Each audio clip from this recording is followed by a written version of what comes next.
Welcome to Behold. Today, Craig and I are going to respond to episode 1 of The Anxious Generation. So if you haven't watched or listened yet, go back, take a listen, because in this episode, we're going to think about all that data we talked about, the info, and kind of answer the so what. What do we do now? How do we respond? How do we parent in a digital age in a way that's beneficial, in a way that has faith over fear, and that honors and glorifies God? Here we go.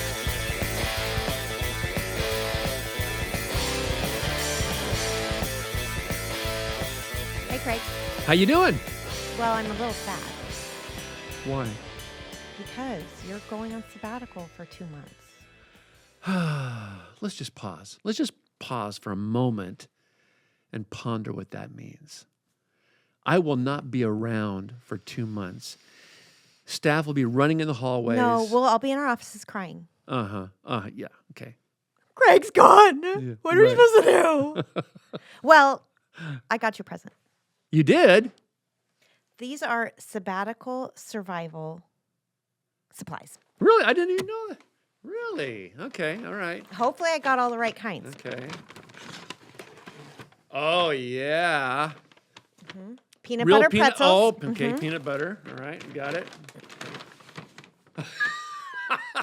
Unfrosted. Unfrosted, which is the best kind. I was going to get you the small box, but they didn't have a small box of unfrosted. Nor they should they. Oh my goodness. What do you want me to gain 50 pounds? Cherry pie. JJ's Bakery. I've never heard Me that neither. before. Oh, That's what they had. it looks good. Okay. That might not make it to sabbatical. But thank you. You're welcome. Debbie did not see any of this. None of this. Debbie doesn't know anything about it. Oh, those I might bust those open too here, please. Why don't you go ahead and have just a podcast? No, please don't chew in the microphone again. You love that. We already did that. You love that. Well, thank you very much. You're I welcome. appreciate that. No, we're looking forward to it. Yes.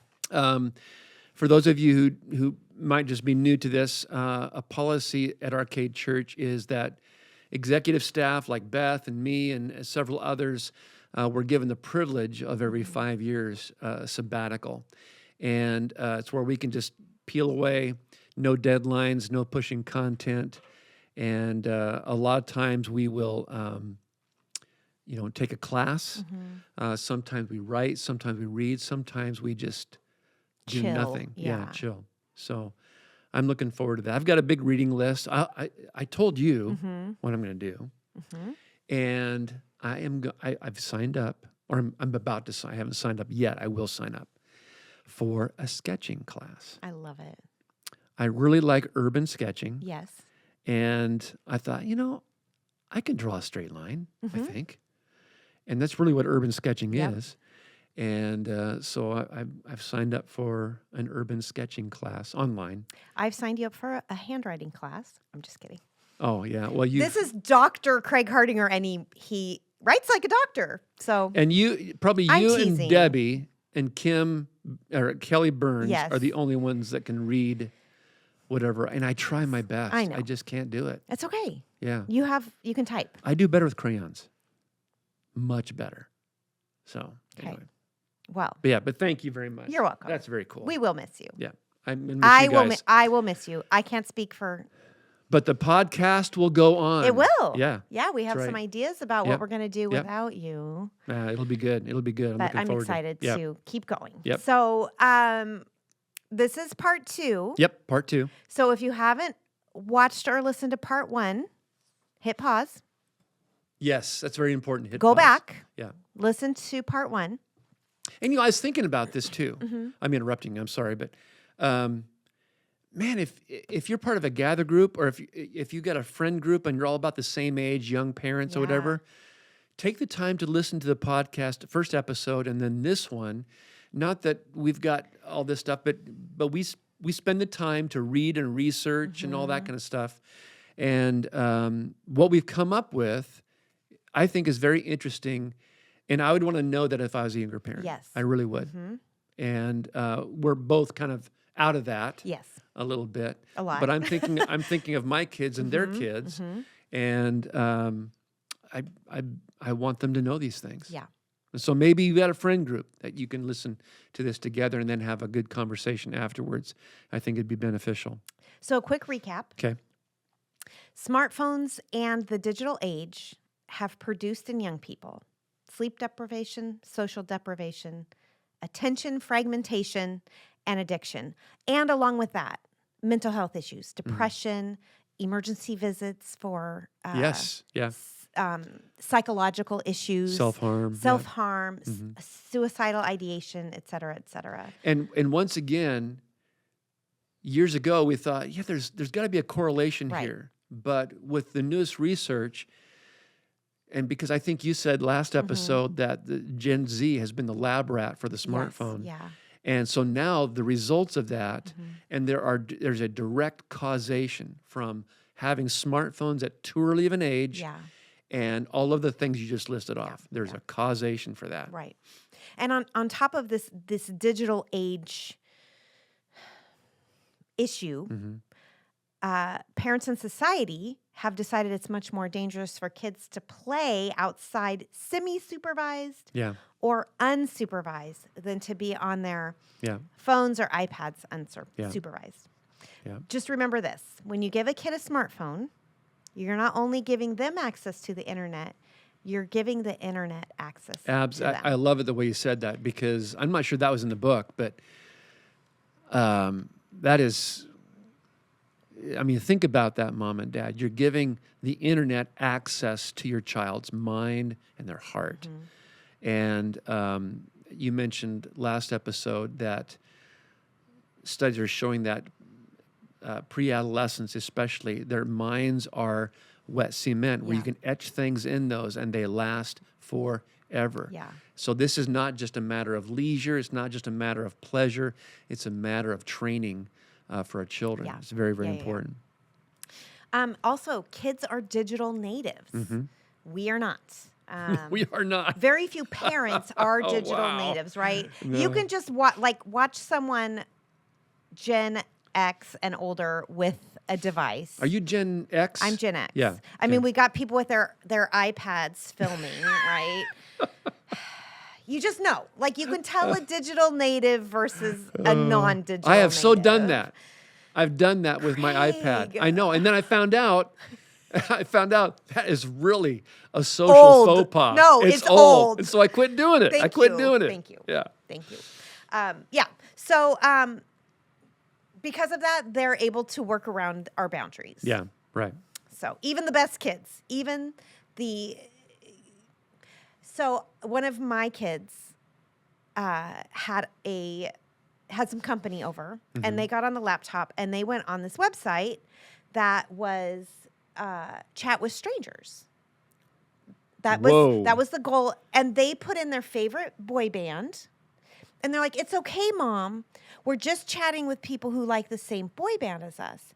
And I'm thinking to myself, why don't you just wave a flag like, "Hee-hoo, pedophile over Yeah, here." yeah. Right? So these good kids are doing something they see as innocent. Yeah. And because of their innocence, they don't understand the risk they're putting themselves at. Absolutely. In fact, Jonathan Haidt, I haven't recommended it yet in this episode, Anxious Generations, where we're getting a lot of the data for this. I recommend that you read this, especially if you're parents or grandparents and you're involved with your kids. In this book, Haidt mentions a testimonial of a young woman who became addicted to porn. Right. And she's writing in a very clever way. I'm going to butcher it, but she's saying, here I am, I'm 15 years old, I've got full access to the internet, and I go on to a porn site, free porn site. I just find it somehow, go on to this, and I'm looking at porn, and all the while my mom is in the next room who's adamant to give me 7 different vegetables every meal because she cares about my body, and yet she's allowed me to be on this porn site and doesn't even know it. Yeah. And I thought, oh my goodness, how many of the parents have experienced that? Right. And that could have been my story. I don't know. Right. I wasn't raised, obviously, with a smartphone, but if it's accessible and it's couched as pleasure, I'm going to find it. Right. And so it's very, very important that we watch that stuff. Yeah. So before we get to the suggestions, not in this book, but some we have as well. Yeah. Let's talk about what putting up some boundaries is going to take. Okay. Because it's gonna take some effort, right? Yeah. First of all, it's gonna take a community working together to benefit the children and young people in their circles. Yeah. For instance, if you're a young parent, start having these conversations with your friends, like Mm-hmm. you mentioned. Decide ahead of time Mm-hmm. what's right for you individually, but also for you as a group, Yeah. right? And two, a lot of that is because, especially if your daughter is 13 or 14 years old and you take away their smartphone or you refuse to give them a smartphone, their biggest complaint with that is going to be, all my friends have smartphones. And so as a parent, it might be that you need to seek out a community of like-minded parents, and they're out there Yes. in the public sector as well as the private sector, and find a way. How can we help our kids away from that idea of social isolation, Right. when it comes to that? Right. And speaking of that, it's going to take parents resisting that peer pressure. Yeah. Whether it's from their peers or their kids getting the peer pressure. All my friends, I'm the only one. Why are you treating me like a baby? You know. And let's face it, yes, our kids want to be the cool kids on campus. Of course. But mom and dad, you want your kid to be a cool kid on campus too. Yeah. And a lot of times parents will do whatever it takes to ensure that their children are popular. Yeah. And the smartphone is the absolute worst thing that you can do. And the data is there. I'll say it this way. The science is there. Yeah. To show that there is a causation from mental health issues and the use of smartphones for young people. Yeah. Okay, I'm stealing this one from Debbie because I've heard her give this advice. Yeah, yeah. You need to parent from faith and not from fear. Yeah. I heard her give that in like a school choice Yeah, topic. But yeah. this is, you know what?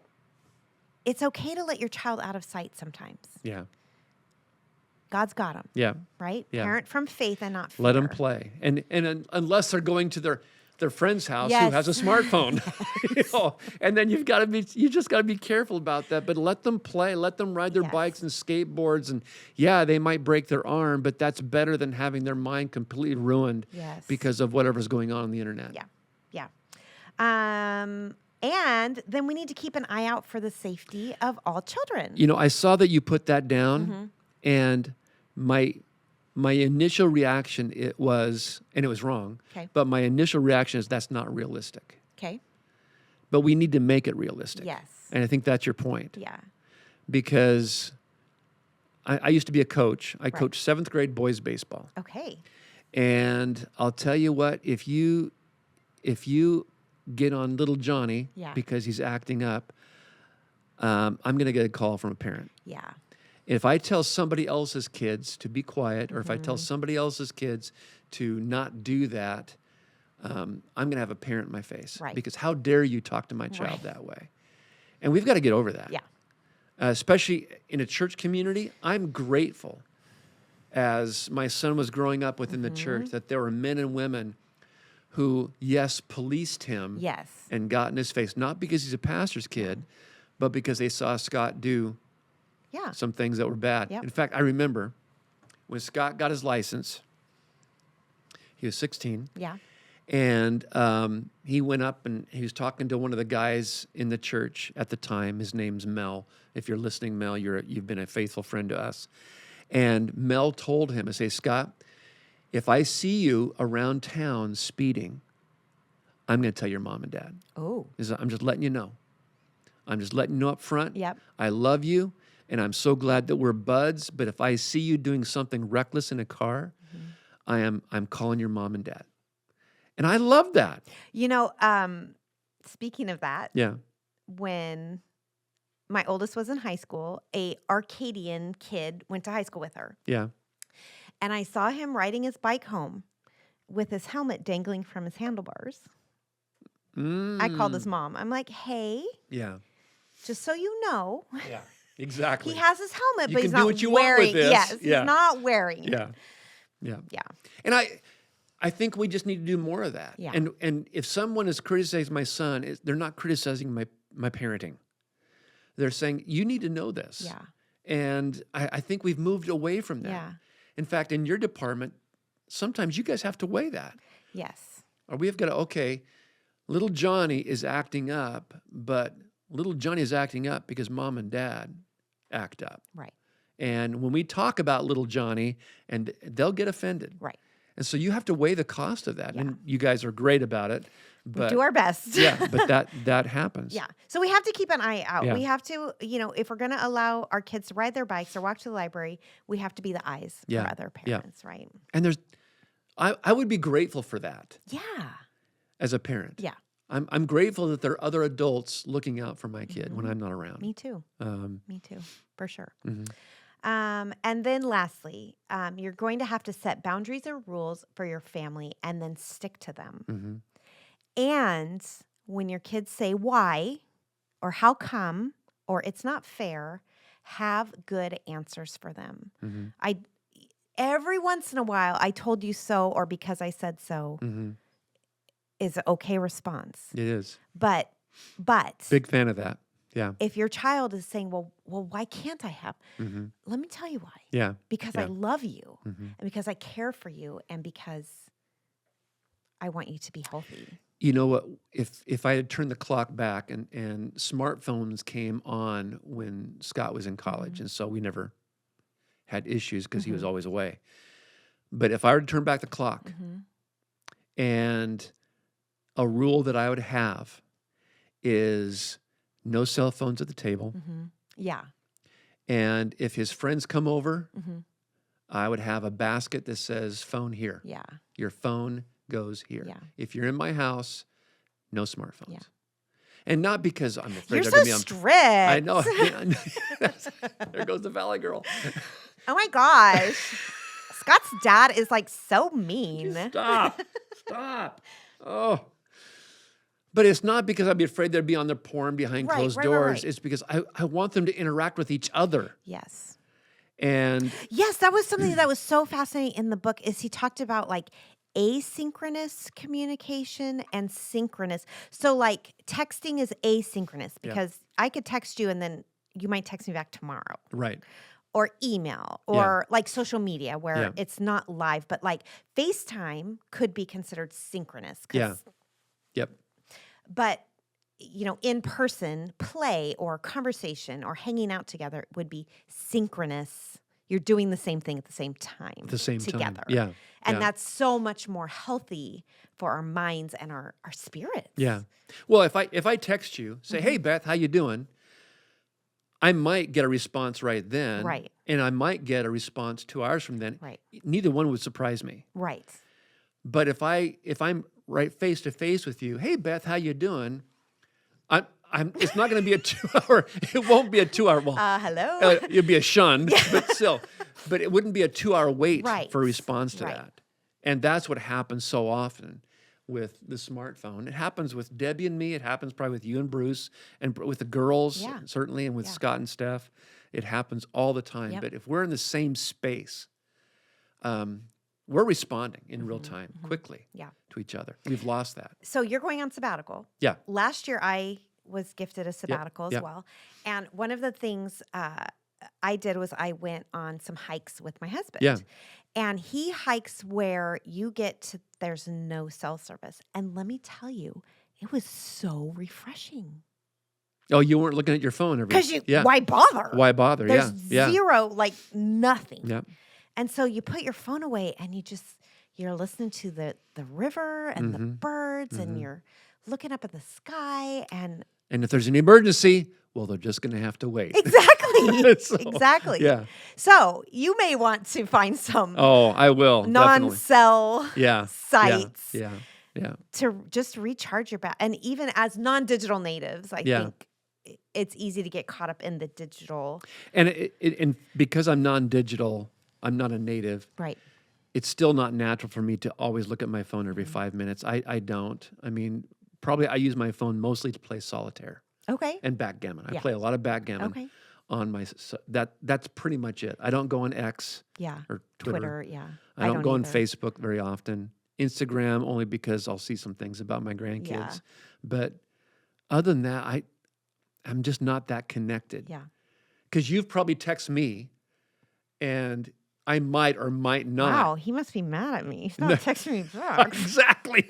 Exactly. Like, that's like your first thought is like, oh my gosh, is he mad? Am I in trouble? Is yes, he, oh? I am. I'm going to make her pay by not responding, But no, I wouldn't do that. Fine. Right. But like imagine being 13 years old. Yeah. Oh, and relationships are everything. And relationships are Especially for everything. girls. Yeah. Yeah. And you text a friend and they don't text back. Yeah. She must hate me. Yeah. I guess we're not best friends anymore. And so from the time that she texts and to the time that she gets a response, which could be an hour, it could be 2 hours, she is training her mind to think I'm not pleasing someone. Yeah. Or someone is mad at me. Yep. And what kind of a torture is that for a 13-year-old? It's torture for me. Yeah. Yeah. Yeah. I mean, and I'm a grown up. yeah. Right? Yeah. All right. So those are some things that are going to require from us Mm-hmm. if we make these adjustments. And Yeah. and again, these are suggestions from a man who doesn't know Jesus. Yeah. Yeah. And I think they're really good. They are good. They are I think they could easily be translated into church life, Yes, private school yes. life, anything. Yeah. But then when we get through his suggestions, we're going to talk a little bit about discipleship. yeah. So let's get through his suggestions. Okay. Do you want to take the first one? Sure. Yeah. Haidt gives some. He's advocating for a new foundation for a healthier childhood. That's what this heading is, and he is suggesting number one, no smartphones before high school, and parents should delay children's entry into round-the-clock internet access by giving only basic phones before 9th grade. I appreciated this because as parents, Yeah. we didn't have a hard and fast, oh, you getting a cell phone when you turn blah, blah, blah. Was she in smartphone? Is she a Gen Zer? She is You're Jess? millennial. Okay. She's all right. millennial. Okay. But she, like in high school, she ended up with an iPhone. Okay. At the end of high school. Yeah. But our rule was you'll get a cell phone when you need one. Yeah. And then you'll start with a flip phone, right? Which, and I'm not familiar with this, but you can text or call. so That's there's it. no smartphone There's component. no smartphone component. Oh, okay. no. All right. And now there's all these cool things for young people where it's a watch and they can only call, grandma, grandpa, mom, dad. Okay. And that's all. Yeah. That's all the thing will do. Yeah. So if you have some safety concerns, there are ways Mm-hmm. to provide that Yeah. without the smartphone Yeah. Pandora's box. Yeah. But I thought that was wise. Yeah. I could see that, and I could see the problems that would come for a young person that really wants to be trendy, Yes. but no smartphones before high school. Yeah. I think that's a smart thing to say. I think so, to too. do. The next one is no social media before 16. So let kids get through, puberty, Yeah. this super vulnerable time Yeah. of brain development. And he says, before connecting them to a fire hose of social comparison and algorithmically chosen influencers. Yeah. Whew. Remember that wet cement, Yeah, right? exactly. It gets written on Yeah. and it stays there. And the algorithm is so creepy It is extremely so. Extremely so. because you talk about something And it's going to show up. and you're going to get an ad on Instagram. yeah. Or you go shopping for something on your phone and it's going to, or even I heard how, I read this article, it was like New York Times type of thing, where a man went to his mom's house. And so his phone was near her phone, his phone was near her stuff. Mm-hmm. And he started getting ads for the kind of toothpaste she used. Wow. Creepy. Yeah. So we can't control the algorithm. No. We can protect ourselves because if you're clicking on things that are inappropriate, Then guess then what? more inappropriate stuff's going to Yeah, show up, right? yeah. So you can protect your algorithm, but also you can't control it. Yeah. And you're the product Mm-hmm. on social media. Mhm. You don't pay for it, so Yeah. they're selling access to you Yeah. or your 13-year-olds. So no social media before 16. Yeah. Would That's you? so hard. That's so I was going hard. to say, this is not easy. No. Because probably I'm guessing I'm not in that. Well, you would know because of what you do for a living. I would say that a child that doesn't have a smartphone by the time they're 16 is a dinosaur. Yeah. They're an anomaly. Yeah. And so if you were to kind of span your scope of ministry, which involves cradle to 18, I mean, can you guess a percentage of the young people at like the 8, 9, 10-year-olds that have smartphones and full access? For our families at Arcade Church, for the most part, are really cautious, Okay. which I appreciate. Which is a great community of what we were It actually is- talking yep, about. Yep. I have seen kids in the first and second grade classroom pull cell phones out on Sunday morning. There are a few, and I don't know what access. It might just be mom or dad's old phone that Right. they take pictures on. Right. Hmm. But also kids are smart, remember? Yeah. They, And they bring them into class. yeah. Yeah. That's a problem. Yeah. Yeah. And I just, if a kid has a cell phone, you know what? That needs to stay away the whole time. Yeah. But then, what's interesting is we'll find 2 or 3 of them in the bathroom because one of them has brought their cell phone. Oh, okay. So, They forget them, or no, they're on their phone. they're in the bathroom on the phone. So let's say Beth brought a cell phone, Okay. and Leah and Kelly Mhm. are like, ooh, Yeah. let's go look at Beth's cell phone. So they congregate in the bathroom together. Oh, wow. Yeah. Kids are smart. Kids are smart. As the word says, they're foolish, but they're Yes. also smart. Yes. Yeah. Yeah. Number 3, phone-free schools. What a novel idea that would be. Do you know? So Victory Christian School is here in Carmichael. Yeah. And they have put some pretty hard rules, especially on the middle schoolers, but also some on the high schoolers too, about cell phones. Like, don't bring them. Yeah. Don't bring them to school. We don't want to see them. Mm-hmm. I applaud that. I do too. That's gutsy. Yep. But I applaud that. Yep. And Haidt just says phone-free schools in all schools from elementary through high school. Students should store their phones, smartwatches, and any personal device that can send or receive texts in phone lockers or locked pouches during the school day. And that is huge. In fact, you found some evidence of that. Why don't you cite that? This because was- this is a different This source. was so interesting. So, I was on social media, and I found. Well, you're not 16, so I'm you not can do 16 that. Yeah. anymore. I found this. Sorry, I'm trying to get better access to it. So there was a new study of 400 middle schools in Norway. They've banned cell phones. Girls had fewer mental health issues and better grades. Boys and girls were less likely to be bullied. And that data was gathered in a fairly short period of time. Yeah. I mean, it's not like over the years, Yeah. but rather It was- within yeah, weeks. Yeah. It has long-term benefits. Bullying was down by 43 to 46%.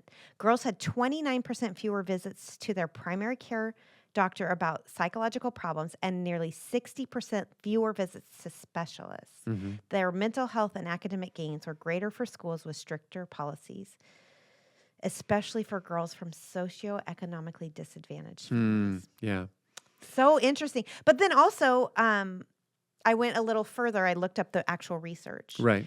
And there are also non-academic benefits. Like what? Research has found that without phones, students exercise more at recess. Okay. They burn off energy, fostering physical health, and it promotes later attention in class. Oh, that makes total sense. Doesn't that? Because yeah. then they're outside, they're Yeah. playing, they're running, Yeah. they're burning off their energy, and then they come back to class and they're ready to learn Yeah. again. Yeah. Yeah. So that was super interesting to me. So phone-free schools, once again, that probably wouldn't be that popular. No. A friend of mine up north was a principal of a high school, and for disciplinary reasons, they confiscated a cell phone from a girl, Yeah. and she absolutely went berserk. Yeah. And then her parents came in Yeah. and went berserk Yeah. because my kid needs a phone. My kid needs a cell phone at school because what if there's a school shooter? And his response, in fact, it was the same response that he gave the example in his book. His response is, if there's a school shooter, the last thing I want your kid to do is call you. Yeah. They need to be listening for the teacher Yeah. for instructions. Yeah. Because they're calling 911. They don't need to call you. They need to listen for instructions on finding safety. And the last thing I want them to do is pick up a phone and call you. And so what possibly could be necessary Yeah. And back when you and I were in school, you know what? If we had to call our parents, we went to the office. Yep. And we'd call our parents. There was a payphone in the lobby of my high school. Okay. And the funniest thing was it would often ring at lunch. And it would be somebody who was homesick for the day. Oh. Hey, can you get Yeah. my girlfriend? Hey, Yeah. Sally, Jimmy's on the phone. Is Yeah, there yeah. Sally? You know, and they would have to come talk to their boyfriend on Yeah. the phone at lunchtime. Yeah. And What a different world. it is a different world, but I think that goes back to what we talked about last episode, is that parents they can't even wrap their mind around these days being detached from their kids on certain things. Because even with cell phones, they have to have access to me. They have to have Right. access. Why? Right. Why is that? What could possibly happen? A lot of things could possibly happen. Things probably will not happen. Right. In fact, I told you I was up at Corbin University, and the president there, John Mark Yates, he gave some data, and this is nationwide. You know where I'm going with this? Yes. Nationwide. And they said, and this is among private as well as public universities, Okay. that 8% of graduates, College graduates. college graduates who go for a job interview, 8% are accompanied by their parents. Okay. 8%. Okay. I know. So like a 22 or 23-year-old adult Yeah. is taking mommy or daddy To a job to interview. a job interview Yeah. and expecting to get hired. Yeah. I wouldn't hire a 16-year-old that brought mommy or daddy for a job interview.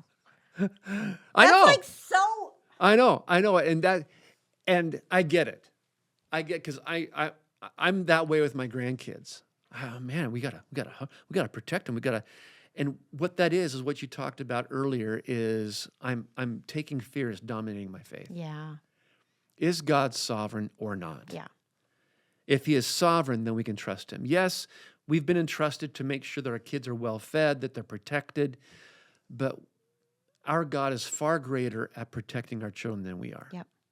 And when we overprotect our children, that is doing damage to them. It like stunts their It growth. stunts their growth. It stunts their social abilities. It stunts their family life. Also, smartphones creates failure to launch. Yeah. And so you've got this persona, this stereotype of a 35-year-old man living in his mom's basement. Well, there's a reason why it's a I stereotype. was going to say, Yeah. there's some truth to that. Yeah, there is some truth to that. And all of these things, when we give our young people these smartphones at too early of an age, it does things that do damage relationally, socially, vocationally, Yeah. spiritually for the rest of their life. Right. Well, and what was interesting in the book to me was, the play-based childhood, phone-based Yeah, childhood. yeah. Play-based childhood allows kids to take risks that aren't super dangerous, Mm-hmm. right? There's this unsupervised play that I'm going to jump off that rock. Yeah, Oh, I could do that. yeah. I'm going to do it again. Mm-hmm. Maybe I'll jump off a bigger rock. Oh, And if they get hurt somehow, I scraped my elbow. Okay, won't jump off that rock anymore. But if a parent's there, don't jump off any of those rocks. Right. No. That's Yeah. not. Don't jump. Oh, you might get hurt. Yeah. Let them jump off the rock for Yeah. Pete's sake. Yeah. So we need to allow our kids to have far more unsupervised play and childhood independence. Now, here I said unsupervised play. I'm not talking about t-ball, gymnastics, dance, where there's an adult supervising and organizing and telling the kid Mm-hmm. what to do. I'm talking about you have a couple kids over and you send them in the backyard. Yeah. And if they need help figuring out a problem, Mhm. well, you might help them. Yeah. But maybe you just say, you know what? Why don't you guys try and work that out? Yeah. I think that's so wise. I want to give a shout out to my daughter-in-law. She is a great mom, and she is a big parks person. Awesome. And so, she would take her two kids to the park and play, and there are other kids there, and they learn how to solve problems Yep. socially. There probably is a pecking order, but it's not a harmful pecking order. Right. And I just love that because they know how to play. They see a park, they know where to go. Yeah. It doesn't. We take them to, when they're here, we take them to Eastern Park on Eastern Avenue. Yeah. And have you seen their play structure there? Uh-uh. Oh, it's amazing. Really? It is amazing. And they just love it. They Yeah. love climbing. They're high off the ground. Yeah. And, I mean, it's just, they just really enjoy it Yeah. there and stuff. Well, speaking of parents, I've had the opportunity to take some of our arcade kids out for Yeah. frozen yogurt recently. Yeah, you do that on a regular basis. Oh my gosh, Yeah. it is like such a highlight. Yeah. So much fun. But I'm hearing about, 7 and 8-year-olds that know how to bake scones, that know how to ride their bike from home to T-ball practice by themselves. So these are second graders, Yeah. right? They help their mom around the house. I mean, they have, and guess what these kids don't have? Smartphones. You're right. Yeah. They're having childhoods. And they probably have minimal screen time anyway. I would think. Television, Yeah. iPads. These families, yeah. Yeah. And I think the reward of that is going to be a child that can do problem solving in real Yeah, time. yeah. And the anxiety and depression, self-harm, all that stuff will be non-existent, Yeah. I think, in a lot of those families. Yep. Yeah. So let's talk about discipleship a little bit, That's what we're talking about, isn't it? because Yeah. we're saying they're being discipled by their phones, Yep. by the video games, by pornography. Yeah. And that's not even, there are good things on smartphones. Totally. But that doesn't mean that you can't filter those things. You Right. can't manage those things. Hey, Johnny, only look at good things Right. on that. Well, you can only look at GodTube. That's all you can look Right. at. Good luck Yeah. with that. Yeah. And so, they're being discipled by a culture that doesn't know what they're doing. Right. But now we know what they're doing. Right. And so I think smartphones require smart parents when it comes to that. Yes. So as you're hearing this information, I mean, it's kind of startling. I It was is, yeah. startled by a lot of this Yeah. information. Yeah. I had checks in myself about, okay, how much time am I spending on Mm-hmm. screens? There are some apps I have time limits on, so I don't That you yourself, on my phone. you can have a, You can set time limits on. really? Uh-huh. Yep. I didn't know that. Okay. Yeah. Probably like news. Are they news type things? Sure. Of course. Wouldn't be a game I play on my phone or Instagram or no. Now you're embarrassing me, Pastor Craig. Call me out. Because you're kind of a news junkie, and so I thought Yes, it might be that. But I've kind of weaned myself off the news a little bit. Oh, okay. Like, it should be called the bad news. Yeah, exactly. It's Yeah, exhausting. Yeah. No, but I have set. I took a long break from social media, Right. from like October to March. Mm-hmm. Considering taking another one, or even like a week. Like, okay, I'm going to remove Instagram and re-upload it every other day, Right. or only on Sunday and Monday, or because Right. I mean, part of it, my job is uploading things to Instagram. You've got a really positive presence on Instagram. You do with the arcade Thank kids and you. stuff. Thank It's really you. good. Trying. Really good. That's what I'm trying. Like, Yeah. okay, if I have access to these parents, how do I disciple them so they can disciple their Yep. kids, Yep. right? So that's our goal with our arcade kids Instagram. But I want us to think about, as adults, our hearts are being discipled, and then when we give our young people access to smartphones, the internet, video games, etc., that's going to disciple them. Well, yes. Can I share a pet peeve of mine? Oh, sure. I think Yes. on planet Craig, which everyone should live on, thank you. I think every churchgoer should leave their smartphone in the car. And when they come to Sunday gathering, they come with a hard copy Bible, Yeah. because that really is the best way to learn your Yep, Bible, it is is. to see. There's evidence of that. There's that like evidence. the physical book Yeah, yeah. is different Yeah. than digital. And I would say this. I would think that your department should reward children that bring hard copy Bibles somehow. Give them a piece Oh, of we know how to candy. reward kids. Yeah, I bet you do. And I think, because as I'm preaching, it's kind of dark, Yeah.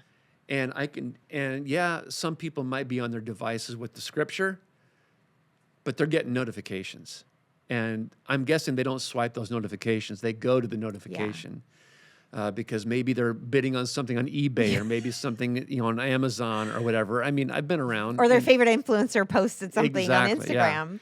And I just think that. I think that parents should model that for their kids, but they should leave their smartphones at home or in the car. So are you And- issuing a challenge to Arcade Church? Sure, I would do that. Yeah. Okay. Bring your hard copy Bible, Bring your Bible. Bible, because that's the book for me. That's right. And bring that. Leave the smartphone in the car. Yeah. It's accessible. Yep. Or at home, which is less accessible, but probably better. Unless you have a kid that we need to text you to come get them. Oh, so we need to have smartphones. Some parents do. You are no help. Those parents know I who they are. can't. I can't. Okay, if you're the Smiths, the Jones, and the Hardingers, please keep your phone Well, with no, you we've because got Johnny's really naughty. in the sanctuary, we've No, got but those that's numbers. that's for like preschool and nursery, Oh, not for okay, elementary. okay. Know, All right. or Well- just tell us where you're sitting, and then we'll just come get you. That would really be fun. Hey, get your kid. Anyway, but Sorry, I there- kind of hijacked that. You did hijack that, Beth. But that makes sense to me. Yeah. Those kinds of things. And so in that case, leave your smartphone accessible, but don't use it. Right. Have your hard copy Bible in front Did of you you. know if you have an iPhone, Mm-hmm. you can customize your Do Not Disturb. Do Not Disturb. Yeah. So you can make it so, like I have one where only Bruce and Sarah's texts come through. Okay. So like if I'm really You don't have when my text comes through? So- I thought we were friends. Fine. That's why it takes you days to respond to my text. Craig, this is my special Craig Do Not Disturb. Yeah. Yes. Any text from Craig blocked. Block it. No, but like even on Sunday morning, you could make it so like only my or Yelena's texts came Yeah. through. Right. And so then you know if you're getting a notification, it's about Johnny Yeah. and you need to come take care of Yeah. something. That makes sense. I didn't know that, and that's a good feature. Yeah. Probably other smartphones do too, not just Yeah, the I have iPhone. no idea. Just Yeah. know that like on the iPhone you can Yeah. you can customize your Do Not Disturbs specifically. And Yeah. then you turn it on and then only those certain people will text. Okay. That's text will good. come That's through. good. Yeah. So the challenge is bring your Hard your copy. Bible and use Bring it. your Bible. And kids, bring your Bibles. If kids at Arcade Church bring their Bibles, we'll come up with something that they get. Yeah, good. I love it. appreciate that. I love that. Yeah. We do have some kids that bring them, which I love. Yeah. I love. Yeah. So, Pastor Craig, Yes. what are we beholding? We are beholding. Well, I think it goes back to what you were talking about earlier about discipleship. Mm-hmm. And we're talking about the minds, mainly of children, young people. Yeah. And the Bible has a lot to say Yeah. about the mind. Mm-hmm. Set your mind on things above, like Paul says in Yeah. Colossians, Romans chapter 12, verses 1 and 2. Therefore, I urge you, brothers and sisters, in view of God's mercy, to offer your bodies as a living sacrifice, holy and pleasing to God. This is your true and proper worship. Do not conform to the pattern of this world. So how do we not be conformed to the pattern of this world, but be transformed by the renewing of your mind? We really are talking, I mean, there's a reason why it's called mental health Yeah. issues. It's your mind. It's your mind. And what is going on, what is happening is that the rise of smartphones has decreased children at play, Yeah. but increased incredible behaviors and thoughts that start in their mind. And let's face it, our minds are already, because of sin, they're already sinful. Yes. And when we have these smartphones that are so smart, they outsmart us. And they are molding and shaping our children's minds. And let's face it, adult Ours. minds as Mhm. well. Yep. They are in a way that does not move us towards Christ. Right. And so Paul is saying transformation comes by renewing of the mind. And the only way I know that renewing of my mind can happen is when I pray, gather with other believers, and read the word. Yeah. that's been going on for a couple thousand years. It seems to Yes, it work. seems to work. And it still will work, and it will continue to work in your family, in your individual. And that's the grace that God has given us. He's given us this joy and made himself accessible through the word, through prayer, and through fellowship. Well, what I like to do when I read Romans 12, 1 and 2, Okay? the first word is therefore, Yeah. and therefore is there There for a reason. Yeah. So let me read the first Yeah. few, There you go. the last few verses of Romans 11. Yes, please. Oh, the depth of the riches of the wisdom and knowledge of God. How unsearchable his judgments and his paths beyond tracing out. Who has known the mind of the Lord, or who has been his counselor? Who has ever given to God that God should repay them? For from him and through him and for him are all things. To him be the glory forever. Therefore, renew your minds. Yeah. Offer your body as a living Yeah. sacrifice. Yeah. Offer your mind as a living sacrifice. Great bridge for that. Yeah. That's good. All right. Well, parents and grandparents. Well, I would say this too. Yeah. You know, let us know. Let us know if you have other suggestions, and we'll use Oh, those yeah. in future podcasts or whatever. That some things that you do as parents to help your children navigate through smartphone hell. Yeah. And find out what those are, because we didn't talk about them all. We just used No. height suggestions, added some of our own, but no doubt you were doing some things we would love to hear. And you can go to Behold at arcade.com. Yeah. Arcade Church. Yeah. Send us an email. Yeah. Behold at arcadechurch.com. Behold at Yeah. arcadechurch.com. We'd love to hear from you. And if you completely disagree with us, Which you might. which you might, Yeah. email us. We want to hear from you. We want this to be not just a two-way conversation, Yeah. but we want to include you in the Yeah. conversation as well. Mhm. In the meantime, offer your bodies and your minds as a living sacrifice. He's worthy of it. Yes. Until next time, take care. See ya.